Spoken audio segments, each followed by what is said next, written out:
Hey everyone, it's Thomas. Back on week 2 of my recovery for my Achilles rupture in my left foot. Um, I ruptured my Achilles on April 17th. So now, yes, I'm in my second week. I just finished my second week of recovery. I'm in my third now. So this is week two's video. I have my phone in here. I've made a list of things I want to talk about to get you up to speed of how the recovery is going. So first off, I want to talk about just pain in general, right? Dealing with pain and tolerance. So in my last video, I talked about a meeting with my orthopedic specialist and getting my air cast boot on right here. And in that, during that time when I was in the recovery, I think I mentioned it in my last video, they gave me these kind of heel wedges or elevations. And my recovery protocol calls for a 2 centimeter heel elevation. And what they ended up doing is they put my boot on and they gave me 3 of these. Now, I overheard them talking that the boot hadn't come with the heel wedges. I guess some boots do come with their own heel wedges and then you can add them in.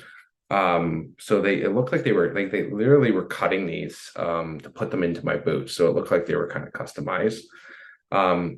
So I have 3 of these in here, and you can already tell, like if you look at the thickness of that, even with your naked eye, that was probably more than 2 centimeters. So I have 3 of them in here, and for a whole week, I was having tremendous heel pain. Just so much pressure on my heel, because you can imagine the more elevation, the more your foot is kind of planted down. There's a lot of upwards pressure being put on your heel. I was getting some weird headaches. I'm not sure if that's related. But I spent almost a week. It was Tuesday night. So Wednesday is always my end of my week. So Tuesday night, I took this one off. I just couldn't handle it anymore. And it made such a big difference. But then I told my wife, I'm like, that doesn't look like 1 centimeter, because technically I thought each one was a centimeter, and gave me a 3 centimeter heel lift. And when she measured kind of right in the middle ish here, because it is kind of tapered a little bit, this one was about 2 centimeters itself, just over 2 centimeters. So that means I have about 6 centimeters. Uh, I don't think it was a terrible thing in terms of recovery, because my tendon is closer together, but that's a large elevation, and no wonder I was in a lot of pain.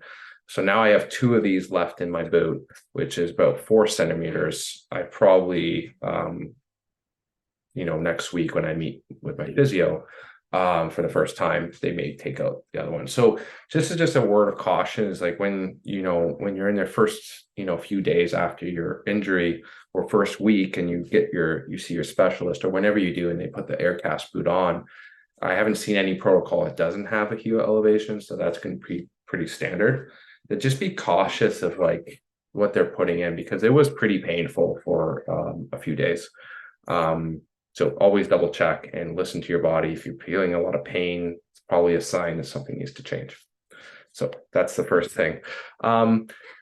In pain overall, other than just the heel pain, I've been experiencing a lot of calf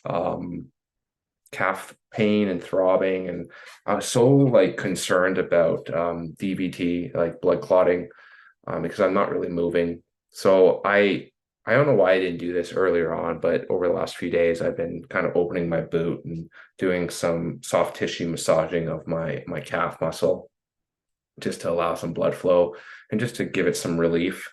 So I've been doing that, and that's been helpful. Haven't been taking Advil. I try to avoid it if I can, just to let the inflammation do its job. I The swelling on my calf kind of went down. It's still in my foot though. When I'm showering, I can see that my foot's a little more swollen.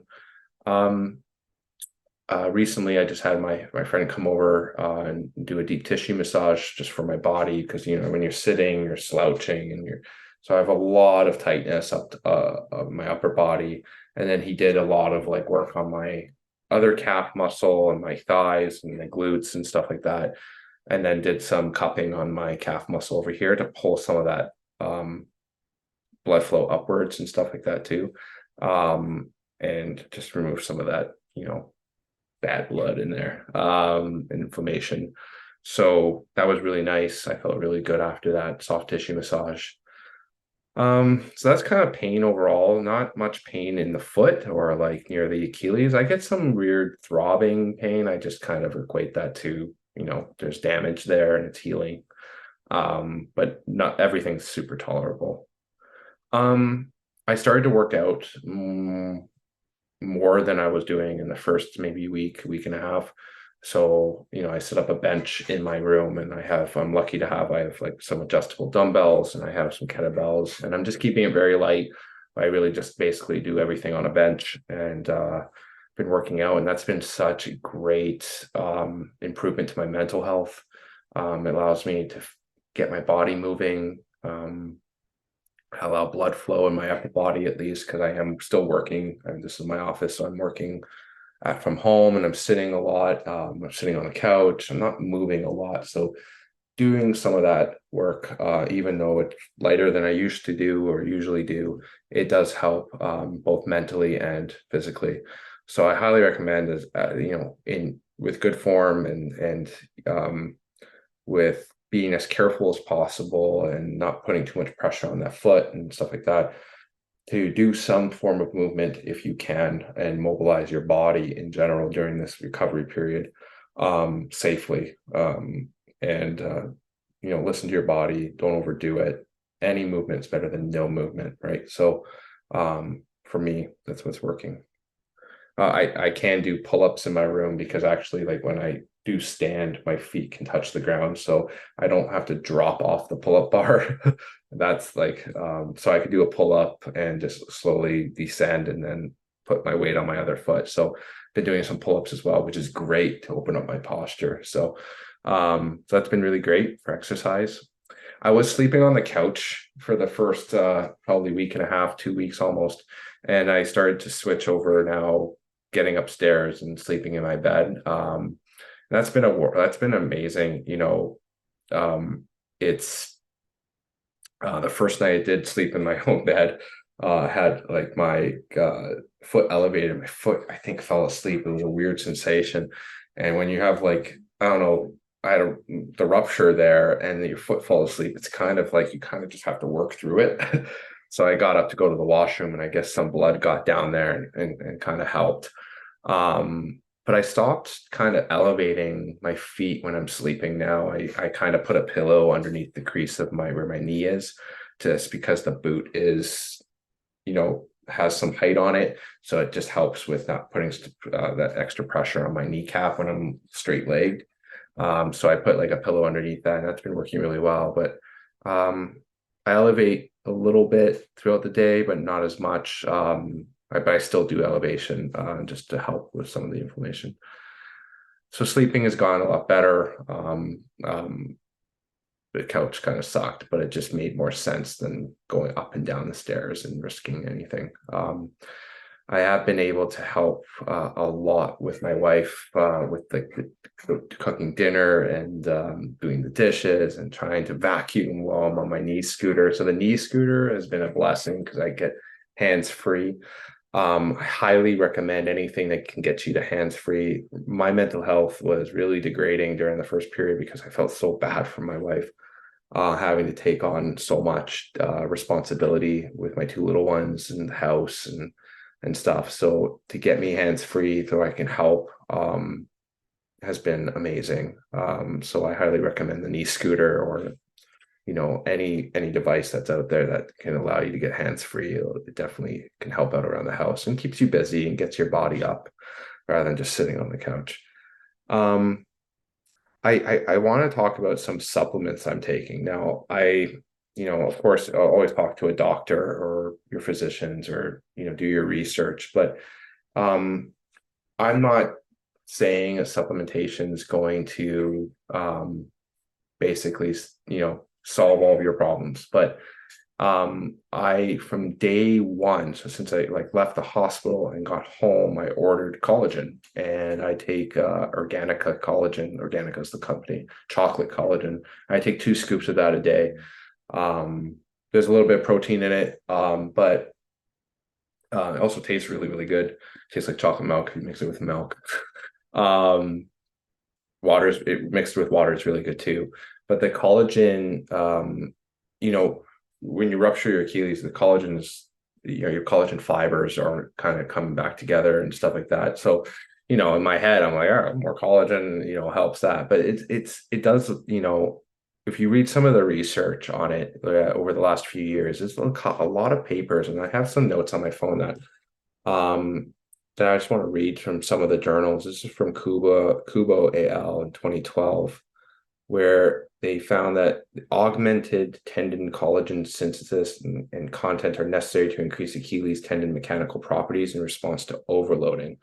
So what they actually were finding is that the augmented collagen supplementation, or the collagen supplement augmented collagen synthesis, as the Achilles underwent stress, so like loading or anything like that. So that's kind of cool. There was another study by Jerger in 2022, actually most recently, that found that just about 5 grams of collagen supplementation with strength training in young men induced greater hypertrophy, which is, as the muscle gets bigger or more load on the muscle, of the Achilles tendon and the calf muscle than strength training alone, although tendon stiffness was not affected.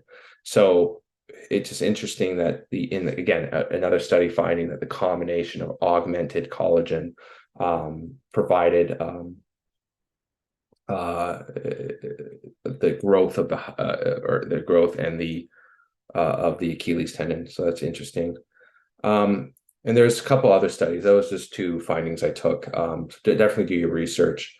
And I'm also taking glucosamine, which is a supplement that's actually obtained from the shell of shellfish.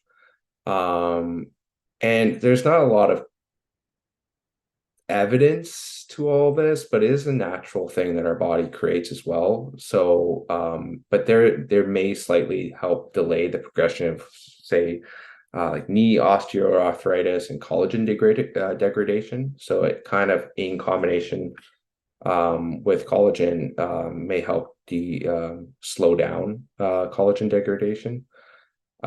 Just like, so the body actually uses glucosamine to synthesize like what they call glycoproteins, and it helps, like, it's usually found in like cartilage and joints, and it plays a crucial role in providing these tissues with elasticity, strength, and structural support. So really interesting stuff, and flexibility of that tissue. So I've been taking those 2 supplements, most recently the glucosamine. So it's like cherry flavor, so I mix it with my collagen, and it's tastes really good. Other than that, the I've started to do a little bit more weight bearing, just on my own. I always listen to pain. Pain is my sign, oh, don't do it. But now when I'm walking with the crutches, and I'll kind of show you, I basically, I'll try to show you over here. But now what I can do is I put my foot down, and I use the foot, and I had about 25% of pressure on that foot, right? So instead of so I step down, but I don't like step with like all my force here. I just step down with the boot, and I'm walking with that. So that's been kind of cool to see, and not experience any, pain or pressure. I'm also like able to like stand like this on, and kind of just like sway, and I have my balance, I'm not putting a ton of pressure. So that's been some progress so far, which I was pretty pleased with. I've been slowly doing that and just listening for any pain. that I may be experiencing. Um, yeah, like you know, the weight bearing is kind of is cool. The massages that I'm doing is really helpful. So yeah, that's really my update for the end of week two. Remember, week zero, really the beginning week. Week one, this is week two. I'm now officially in my week three. Started that yesterday. Um, uh, at my next update, I'm probably going to tell you more about my first physio appointment, which is really exciting. Kind of see how that protocol is going to come to life, how I like my physio, that whole experience. And yeah, so that's my update. I hope this is helpful, and please subscribe if you want to follow this journey and get updated. But I hope you're finding some value out of these videos if you are going through this experience or know someone that is and you want to learn more about it. But I'll see you next time, and thanks for tuning in.